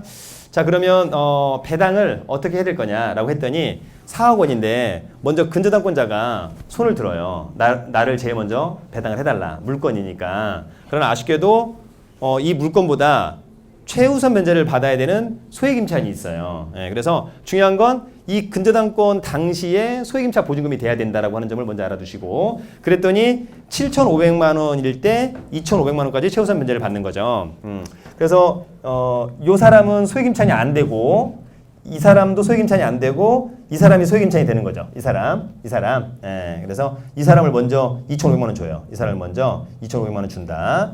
그 다음에 이 아니 근데 2014년에 법이 바뀌었기 때문에 되지 않아요? 두 개 다? 자, 그게 아니고요. 네. 정답이 아닐 때는 조용조용히 얘기하시고 함부로 끼어들어서는 안 된다. 그죠? 네. 제가 잘못할 때만 얘기해 주세요, 여러분. 제가 잘못할 때는 받아들이겠다. 그죠? 자, 아무튼 이때 당시에 서울의 소액 임차인의 보증금은 다시 7,500만 원. 그래서 이 사람이 2,500 받고요. 그 다음에 이 사람이 2,500 받아요. 그런데 이 사람은 소액 임차인이 안 돼요. 왜냐하면 경매 등기 이후에 대항력을 갖췄기 때문에 소액 임차인이 안 돼요. 벌써 공부가 몇 가지가 되는 거죠. 네, 그래서 2,500 받습니다. 그리고 이제 소액 임차인이 없다 보니까 얘가 2억을 다 받아요. 얘가 2억을 다 받아. 그런데 이 사람하고 이 사람은 소액 임차인이 안 됐었는데 이 사람이 배당을 다 받아버리는 순간 다시 이 사람을 기준으로 소액 임차인을 다시 따져요, 여러분. 예, 그래서 이 사람을 줘야 되는데 그때 얘가 먼저 3,200을 달라 그래요. 그래서 얘를 먼저 3,200 줍니다. 그 다음에 얘도 3,200을 줘야 돼요. 얘는 700만 원만 더 달라 그래요. 아까 2,500 받았으니까. 그 다음에 얘도 700만 원만 더 달라 그래요. 예. 그 다음에 나머지를 얘가 다 받아가는 거죠. 나머지를 얘가. 예. 그래서 지금 이 정도 문제를 풀면 소액 임차인의 문제는 거의 다 풀어갔다라고 봅니다. 그래서 좀 집중을 해서 댁에 돌아가셔가지고 다시 한번 복습 해주시고, 잘 모르면 세종사이버대학교 게시판에다가 올려주시면 될 것 같아요. 자, 마지막으로 NPL 매각 여부 사전 체크 가능하냐라고 하는 점이 있는데, 아까 이제 제가 다 설명드렸던 건데, 론세일은 사전에 가능하다. 등기사항 증명서에 근저당권 이전 등기, 문건 접수 내역에 채권자 변경 신고서가 제출됐다. 이거 론세일로 팔렸구나 알 수 있을 것 같고요. 채무인수는 사전에 불가능. 차후에 채무인수 신고 및 허가 신청서를 보면서 이거 사전에 채무인수 방식으로 팔렸구나 알 수 있을 것 같고요. 그 다음에 이제 세 번 입찰 이행 방식, 사후 정산부 계약 방식은 사전에 팔렸는지 안 팔렸는지를 전혀 알 수 없다. 예. 다만 느낌으로 알 수 있다. 어떻게? 최저가 180, 60, 42억 원 있는데 나중에 78억 원 이거 NPL로 샀다. 280억 원은 잘못 샀다. 숫자를 잘못 기재했다라고 하는 부분이 있는 것 같아요. 잘못 기재했다. 그죠? 그 다음에 마지막으로 이게 마지막이네요. 그죠? 예. 혹시 사이버대학교는 세종사이버대학교를 마지막으로 언급을 하면서 질문은 제가 운영하는 카페들이 좀 있고 팟빵도 하고 있는데 질문을 해주시면 도움이 되겠다는 생각이 듭니다. 혹시 강의와 관련해서 한두 개만 질문이 있다면 네. 반복 부실 채권 같은 경우는 근저당 설정으로 해서 NPL로 나중에 이제 피해 보상을 받을 수가 있는데, 무담보부 채권 같은 경우는 어떤 식으로 법리 해석을 해야지? 무담보로 전환되는 채권은 채무자의 재산이 없으면 사실상 그냥 껍데기 채권 되는 거죠. 그래서 나중에 혹시라도 무담보 채권이 있으면 채무자한테 집행권을 얻어서 재산 명시 명령, 재산 조회, 그래도 재산이 없다. 뭐 별 볼 일 없을 것 같고요. 만약 재산이 있으면 가압류 같은 거 해놓고, 그 다음에 아니면 이미 집행권을 얻었으니까 바로 뭐 강제 집행 절차를 거치시면 될 것 같은데. PL이 넘어가기 전에는 따로 법률적으로 보장받을 수 없나요? 중요한 건 어쨌거나 채권은 내가 받을 수는 있는데 채무자의 재산이 뭐가 있는지를 체크하셔가지고 먼저 이제 가압류하고 나중에 판결을 받는 절차 이외에는 뭐 특별한 건 없는 것 같아요. 예. 또 여러분, 자, 시간이 많이 돼가지고 없다면 하여튼 여러분 1시간 반 동안 수업 듣느라 고생하셨고요. 댁에 돌아가셔서 복습 철저히 하시고 두 번째 강의랑 잘 이렇게 믹싱을 하면 오늘 NPL을 완벽하게 마무리할 수 있겠다 이런 생각이 듭니다. 여러분 감사합니다. 다음에 또 뵙겠습니다. 감사합니다.